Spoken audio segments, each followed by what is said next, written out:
प्रमोद बड़ो থাকিলেও বিজেপিৰ লগতে থাকিব কিন্তু ৰাইজৰ লাভ নহব।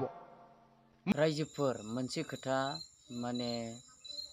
इउपिपिएलआ माखासे एसे नेता सोद्रोमाफ्रानो ओरैबायदि बुङो आरो माने सिगाङावहाय हाग्रामाया 17 बोसोर सालायबोदों थिग बेबायदिनो जोंनिबो इउपिपिएलनिया 17 बोसोर एग्रिमेन्टखा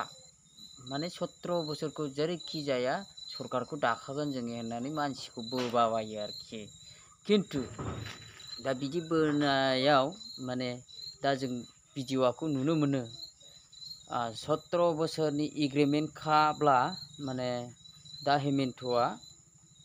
ओरैबायदि बुंदों माने इउपिपिएलआ गावजों थायोब्लाबो माने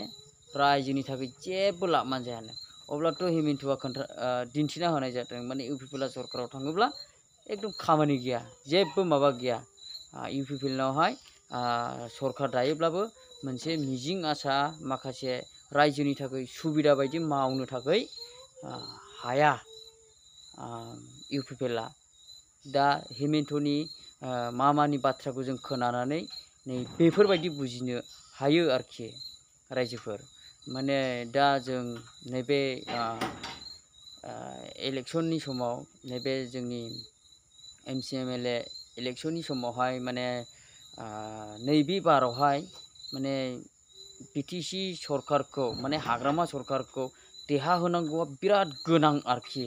माने हेमन्तआनो बिराद मोजां बाथ्राफोरखौहाय बुंनानै होबाय आरो दाखालबो बुंबाय माखासे गोरिब गुन्द्राफ्रा आंनाव फायखानानि स्किम बिफैयो आरो माखासे मन्दिरफोरनि बिफैयो माखासे लामा बानायनो बिफैयो बिटिआरनि मानसिया दा एथ' खौथिया थांबाय बियो बेखौ मा खालामखो होननानै दा हिसाबसो बिनायखौ जों नुनोबो मोनलायदों आरोखि अब्ला 17 बोसोरनि एग्रिमेन्टखा जोंनि सरकारा 17 बोसोर जेरै हाग्रामा सालायदों बेबायदिनो जोंनि सरकारा दाखागोन होननायाथ' दा नैबे हेमन्तनि बुंनायनि रावावनो मोगा-मोगि मिथिनांगौ आरोखि रायजोफ्रा दा आरो मिथिबाय आरोखि जोङो दा बेखिनि माखासे बाथ्राखौ आं बुंबाय थालिया माखासे आंनि भिडिअखौ गोबाङा नायो रायजोफोर किन्तु सोरबाफोर गोदानै नुसनबायहैदोंब्ला साबस्क्राइब बानायना हो माखासे शेयारफोर बानायना हो माने एसे चेनेलाथ' फिसाल' माने सोरबाफोर नुसनबायहैदोंब्ला अन्नानै साबस्क्राइबखौ बानायना होब्लानो जाबाय दा हेमन्तआ मा बुंदों नैबेखौहाय खोनासंना लादो नै रायजोफोर प्रमोद बड़ो থাকিলেও বিজেপিৰ লগতে থাকিব কিন্তু ৰাইজৰ লাভ নহব মোৰ লাভ হ'ব মই মুখ্যমন্ত্ৰী হ'ব লাগে কবা দাদা আপোনাক আমি সাপোর্ট কৰিম মোৰটো একো লছ নহব কিন্তু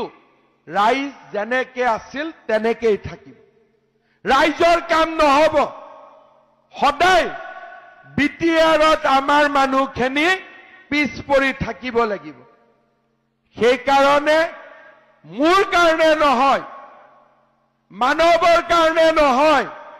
আপোনালোকৰ কাৰণে নহয় আমাৰ উঠি অহা প্ৰজন্ম प्रमोद बड़ो থাকিলেও বিজেপিৰ লগতে থাকিব কিন্তু ৰাইজৰ লাভ নহব মোৰ লাভ হ'ব